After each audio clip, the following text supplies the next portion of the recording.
There are two people in your life, and I need you to hear this right now.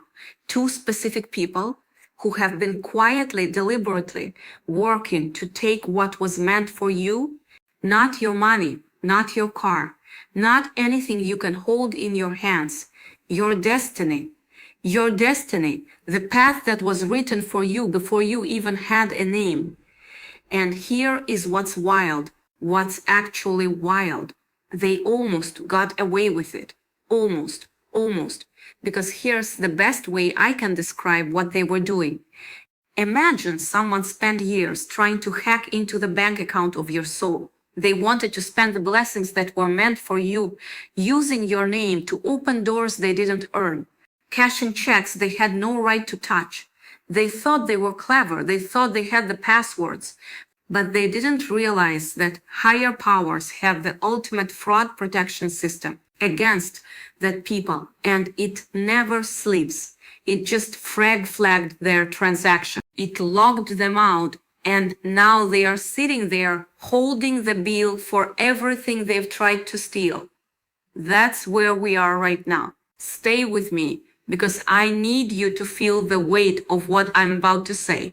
You have had this feeling for a long time, for a while now, this quite unforgettable knowing that something wasn't adding up, like you were working hard, doing everything right, showing up, and yet somehow the results, the recognition, the opportunities that should have been flowing toward you kept arriving somewhere else. And you looked around and thought, wait, why does it feels like my energy is landing in someone else's lap? You felt it in your chest, that particular kind of confusion that isn't quite confusion. It's more like suspicion. Yeah, it's more like suspicion. You don't let yourself fully trust yet because you are not the type of people to accuse. You are not the type to make things about yourself. So you kept going. You kept building, kept believing. And something in you stayed patient even when patience felt impossible. That wasn't weakness. No, that was the most strategic thing you could have done.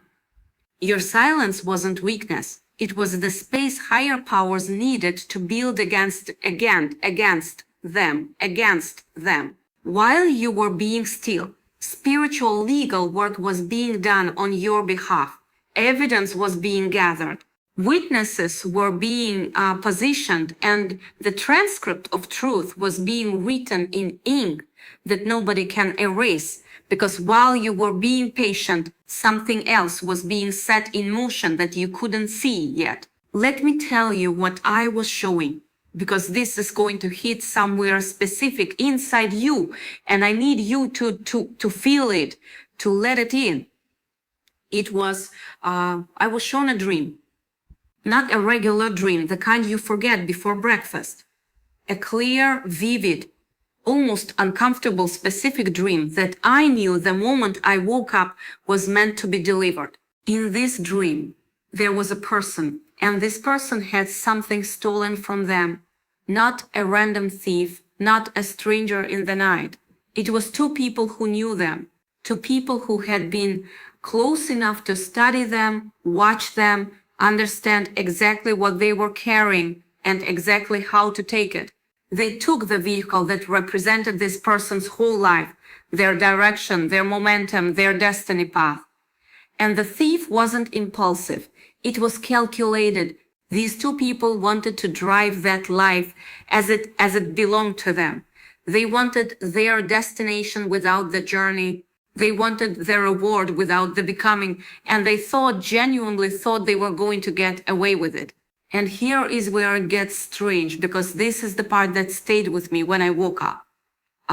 We went after them, not recklessly, strategically. There was a high-speed chase, and it was everything you'd imagine. Fast, chaotic, high stakes, the kind of pursuit where one wrong move ends it.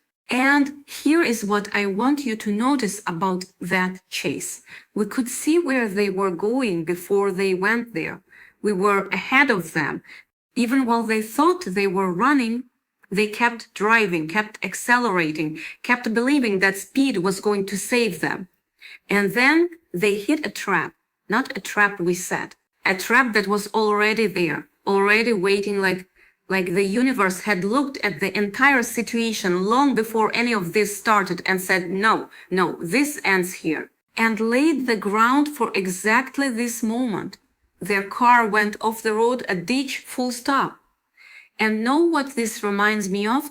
There is a scene in a popular movie, the classic Harrison Ford film, where Dr. Richard has been framed for a murderer. He didn't murder, he didn't commit.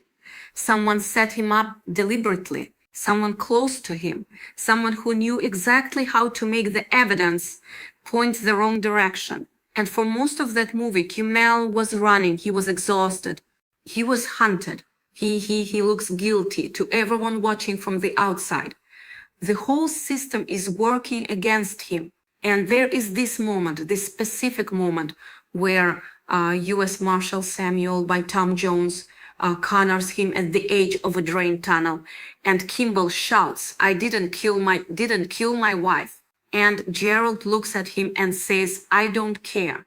Because from the outside, it looks like an open shut case. The evidence was planned perfectly. The framing was professional. But here is what the people who set Kimball up didn't account for. Truth. Truth has a pressure to it. It wants to surface. It cannot stay buried indefinitely. And the more carefully constructed the lie, the more catastrophically it collapses. When the one real thread gets pulled, and it always gets pulled by the end of this film, every single person who participated in the cover-up is exposed, arrested, and or running. And the man they tried to destroy is standing in the light, completely vindicated, with the full record corrected. That's not just a movie. That's the architecture of how this actually works. The people who framed you, who planted evidence against your name, who constructed a narrative where they were the rightful owner of what was yours. They built something that looks airtight from the outside, but there is one thread and higher power have been pulling it. They got out of that car and they ran, which is what people do when they know they have been caught but are not ready to admit it yet. They ran across a busy street, dodging traffic into a store, and they hid. They stood behind the curtain and peeked out to see if anyone was coming. And this is the part that made me feel something I can't quite describe, because I knew exactly which store they went into. I saw it. And here is what I did. I told the person with me, don't look at me at the store. Don't let them see what we know. Let's cross the street slowly, casually, like we're not sure, like we lost them. Because if they think we are coming directly, they run again. And we are back to the chase. So we looked away. We waited for the traffic to clear. We crossed the street like we had nowhere urgent to be. And when we got to that store, we walked straight in. I want you to feel what that moment represents for your life right now. Because there have been moments, and you know exactly what I am talking about. Moments where you saw something, where you understood what was happening, who was involved, of course, what was being taken. And you felt this pressure to react, to confront, to go public with what you knew. And something in you held back, not because you were afraid, not because you doubted yourself, no, but because something deeper, call it discernment, call it wisdom, call it the kind of knowing that lives below the noise, told you, not yet, wait, let it unfold, and you did. You kept it inside. You didn't blow the strategy by announcing it too early. And that decision, that one act of patient restraint, but what exactly the title, that the time needed for everything to align, that's what it looks like when you are not just playing the game. You are playing against the house, and the house always wins. They thought they were running some kind of play on you, working angels, manipulating outcomes, but they forgot who they were really up against. The universe has infinite resources, infinite patience, and a strategy so far above their own, that their whole plan looked like a toddler trying to pickpocket a federal agent. When we walked into that store, I told the owner directly, there are two people who ran in here and they are thieves. And I told the owner this clearly. If you choose to protect them, you become part of this. If you hit them, if you hide them, that's on you too.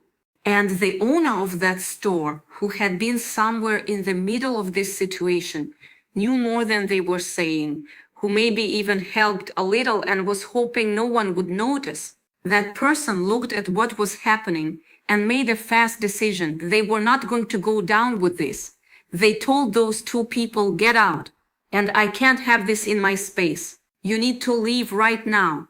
That's the aliens breaking. That's the person who was enabled this from their sidelines, suddenly realizing that the outcome is no longer unclear and choosing that to distance themselves before the verdict lands on them too. I hope I didn't confuse you. You're going to see this happen in your actual life.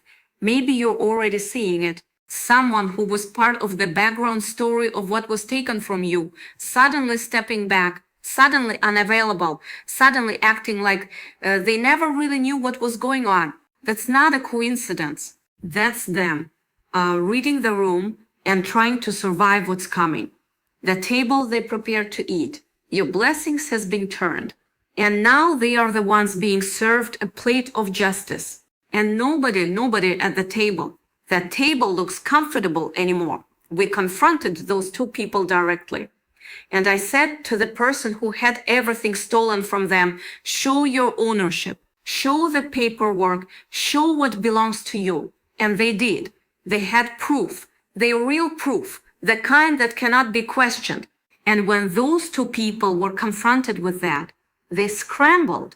One of them ran to the back of the store and came out holding something. Fake paperwork, manually typed, hostility assembled, trying to look like the real thing. And here is what I need you to understand about that moment. Forgery only works in the dark. It only holds up when there is no ordinary standing next to it.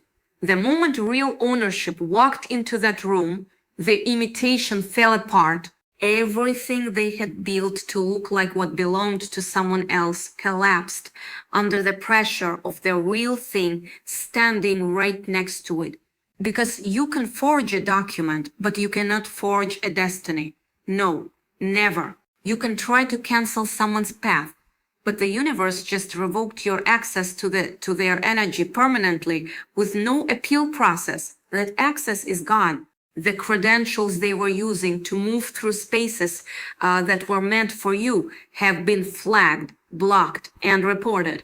And no amount of begging can rewrite the transcript of truth. When the authorities arrived and looked at both sets of documents, there was no contest. The truth of ownership was undeniable. The keys were returned. The stolen destiny was handed back. And those two people were held responsible not just for the thief, but for every single bit of damage they caused in the process. And when I woke up from this, I sat with it for a long time before I said a word to anyone, because here is what I felt.